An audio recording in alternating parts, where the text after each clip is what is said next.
প্রিয় বন্ধুরা, শুভেচ্ছা নেবেন। ফেসবুকের গরু চলে আসছে সিঙ্গারে। তো এক পরিবারের 4টি সন্তান, তারা মিলে একটা নৌকা তৈরি করছে। তারা হলো সিঙ্গারবাসীর গর্ব। তো এই যে নৌকাটা দেখতে পাইতেছেন, এই নৌকাটা বিশাল বড় একটা বাইসের নৌকা। আর এই যে নৌকা তৈরি করে মানে সিজনাল, আমার মনে হয় এটা বহু বছর টিকবে। এটা তৈরি করার সময় যে তৈরি করছে মালিক কিন্তু কোনো কৃপণতা করে নাই। আর সিঙ্গারবাসীর যে প্রশাসনগুলো আছে তাদেরও দৃষ্টি আকর্ষণ করছি আমাদের গিনেস ওয়ার্ল্ড এইটার নাম লেখানোর জন্য। আপনারা যদি পারেন একটু উপর লেভেলে দরখাস্ত করার জন্য, দরখাস্ত করলে এটা কিন্তু বিশ্বব্যাপী প্রচার হবে। এটার প্রচারণা খুবই কম। যাই হোক, আপনারা আমাকে যেহেতু ফেসবুকের থেকে চিনেন, তো একটু আসেন দেখি। এখানে অনেকগুলো গ্রামবাসী আছে। গ্রামবাসীরা এরা তত্ত্বাবধান করছে, সবাই মিলে ঝিলে এরা কাজ করতেছে। তো মালিক কই? মালিক তো কেউ নাই। যাই হোক, আচ্ছা, আসসালামু আলাইকুম ভাইজান। এই যে নৌকাটা তৈরি করছেন, এই নৌকাটা কিন্তু মাইন্ড করেন না, এটা তৈরি করতে কত টাকা লাগছে আপনার বলতে পারবেন? কত টাকা মনে করেন এই খাটা খাটি নুরানুরি নিয়ে গাড়ি বাড়ানোর 17 লাখের মতো গেছে। 17 লাখ। যাই হোক, এই যে মানে সিঙ্গারবাসী যারা আছে তাদের এত বড় হৃদয় আমি খুব কম দেখছি। যাই হোক, আপনারা এটা করছেন। আর সিঙ্গারবাসীর প্রশাসন অবশ্যই তাদেরকে দৃষ্টি আকর্ষণ করব এটা তত্ত্বাবধানের জন্য, একজন পুলিশ বা আনসার দেওয়ার জন্য। কারণ এইটা কিন্তু একটা রিস্কের মধ্যে আছে। তো ভাইজানকেও বলবো যে এই নৌকাটা আপনি তৈরি করছেন শখের বিষয়, তবুও এখানে অন্ততপক্ষে আপনি থানায় বা অন্য জায়গায় যদি একটু দরখাস্ত করেন যে আমার এই নৌকাটা একটু রিস্কের জন্য, তারা বিনা পয়সায় কিন্তু এটা করব। আপনি কালকে সকালে একটু থানায় গিয়ে বলবেন যে আমি এরকম একটা কাজ করতেছি, আমার এটা জানি তত্ত্বাবধান করা হয় সরকারিভাবে, আর এটা জানি প্রচার করা হয় সেটার ব্যাপারে। যাই হোক, এটা সম্বন্ধে একটু আপনি যদি বলেন আমাদের। আচ্ছা, কি বলবেন এটা কেন তৈরি করলেন? আমার একটা সাধনা, আমি এই 20 বছর ধরে আমার যদি কোনো সময় পয়সা পাতি আল্লাহ দেয়, আমার সব বাইরে আমরা একটা বাইসের নৌকা করুন। এই নৌকাটা করতে করতে আজ করি কাল করি হয় না, পরে গাছ কাতি মাছ গনে কিনতে কিনতে এবার আমার টাকা পয়সা সব দিকে হয়ে গেছে। ইনশাল্লাহ আমি এইবারই নৌকাটা জোড়া দিয়েছি। যাই হোক, ওনার পরিবারের জন্য, সবার জন্য সবাই দোয়া করবেন। এই বাইকের নৌকাটা কিন্তু করতে মানে টাকা হলেই সবকিছু হয় না, না, হৃদয় লাগে, পরিশ্রম লাগে, সবকিছুই লাগে। গ্রামবাসীর সহযোগিতা এই নৌকাটা তৈরি করছে। এই নৌকাটা যদি সহি সালামত ভাবে নদীতে পৌঁছায়, আমি সেটাই মানে কামনা করি এবং দোয়া করি।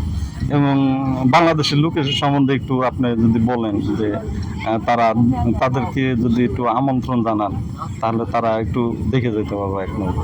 হ্যাঁ, ইনশাল্লাহ জানান, একটু বিস্তারিত বলেন আর কি। আমি তো টাকা দিছি, পোলারা বাইস্তারা কাঠকুট আমার আইনা দিচ্ছে লোহা লস্কর, তখন আমি নৌকাটা খালি দেখবার আহি। এই যে ভাইজান, এই যে দেখেন আমার পাশে আরেকজন লোক আছে, ওনারই ছেলে, আপনার ছেলে না? ছোট ভাই ছেলে। তো ভাইজান, ঘটনা হচ্ছে আমি আপনাদের একটু করি যে আপনারা এই কাজটা করছেন অনেক শখের বিষয়, বুঝছেন? আপনারা কাইন্ডলি একটু প্রশাসনকে জানাইবেন, কারণ একটা আনসার পুলিশ দিলে আপনার এটা একটু সবচেয়ে সুবিধা হয়। আর এটা সম্বন্ধে একটু বলেন। এখন এটার সম্বন্ধে আমরা মোটামুটি 20-22 বছর আগে আমার কাকা নতুন বাজার একটা বাইসে ছিল, ওইখানে তখন আমাদের আর্থিক অবস্থা একটু কম ছিল। ওইখানে আমার কাকা একটা নৌকা ভাড়া করে আনছিল দূর থেকে।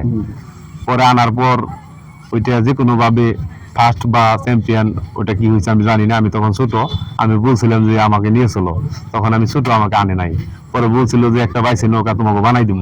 তো সেই সূত্র ধরে তো মোটামুটি এই 2002 সালের পর থেকে 2026 সালে আইসা এই আমার কাকা আমাদেরকে একটা বাইসের নৌকা বানাই দিল। এখন ওনার আর্থিক অবস্থা ভালো হয়েছে, বা আরো 10 বছর আগে আমরা ছোট ছিলাম সেই জন্য আমাদেরকে দেয় নাই। এখন ধরেন আমরা 8-10টা ভাই আছি বাড়িতে, আমাদের 5 জন করে বন্ধু আছে কাছাকাছি, মানে ক্লোজ। এক একজনের যদি 5 জন করে থাকে তাহলে 10 জনের 50 জন, ওই 50 জনের আবার 2 জন করে যদি থাকে তাহলে 100 জন। মানে এইভাবে আমাদের সংখ্যাটা বড় হয়ে গেছে। তো সেই কারণে এখন আমাদের বাইসের নৌকাটা গাইছা দিল। মোটামুটি আমার কাকার 2 মাস যাবত কোনো ঘুম নাই, এই নৌকার পিছনে আসা যাওয়া থাকা খাওয়া মানে এরকমই। মোটামুটি সবকিছু সমাধান হবে আগামী সোমবার, এই সোমবার না বুধবার আমরা নৌকাটা পানিতে নামাবো। আপনার এই মিডিয়ার মাধ্যমে জানাইতে চাই সকল নৌকার আশেকান ভক্তবিন্দু যে যেখান থেকে দেখতে পাচ্ছেন এই ভিডিওটা, আপনারা আগামী বুধবার আপনারা চলে আসবেন আমাদের এই কসাইবাড়ি নৌকা। আমরা 10টার পর আমরা আনুষঙ্গিক কাজ কাম শুরু করে দিব পানিতে নামানোর মতো। মোটামুটি 12টা-1টার দিকে পানিতে নামাই দিব। ভাইজান আপনার নাম? আমার নাম মনির হোসেন, এটা আমার কাকা। এখানে আছে আমার বাবা ওসমান কসাই। তো মূলত সবকিছু আমার কাকাই এই নির্মাণের যত যা আছে, আমরা শুধু সাপোর্ট। যাই হোক, এই সিঙ্গারবাসী অনেক ধরনের অনেক ভাবে অ্যাওয়ার্ড পায়।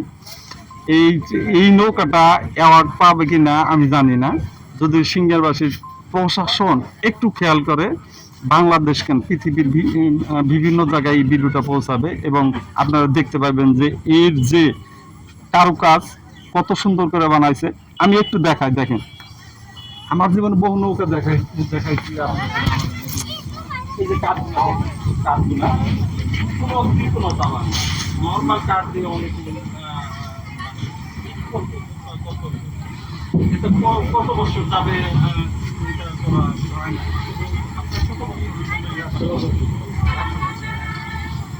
যাই হোক, এই পরিবারের জন্য আর এই পরিবারে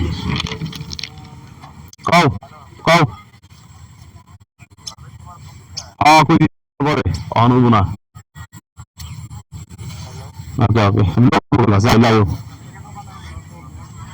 ওকে।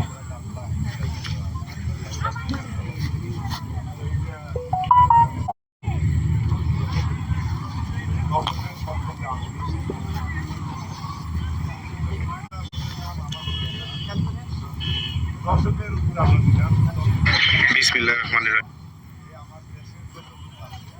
কিরকম রং হয়েছে তো দেখতে থাকুন।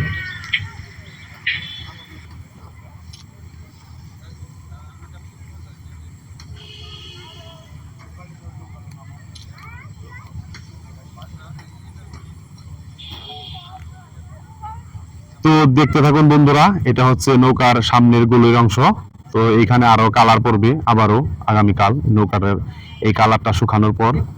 তো সেই সাথে আমাদের নৌকার দেখার জন্য প্রতিদিন দূর দূরান্ত থেকে আসে, কারণ ভক্তবিন্দু চলে আসে। আজকে অনেক মানুষ রয়েছে এখানে নৌকা দেখার জন্য, অনেক সাংবাদিক বা মিডিয়ার লোক আসে। সেই সাথে আমার বাবা এবং আমার কাকাও আছে। তো সেই সাথে দেখুন সম্পূর্ণ কাজ কাম আমাদের নৌকা শেষ। ওইখানে পিছনের যে বইটা আছে ওই বইটার কাজ চলতেছে। সেই সাথে আছে আমাদের ছোট দাদন শান্ত, এদিকে আমাদের পেন্টার শান্ত। সেই সাথে পুরা নৌকার কাজ কাম কমপ্লিট। এদিকে নৌকার বৈঠের যে মাথার অংশটা দেখুন, সকলেই আপনাদেরকে দেখাবো। তো সেই সাথে এই যে প্যারাকগুলোতে কালার মারা হয়েছে, কালকে আরেকবার কালার মারবো। 1 মিনিট।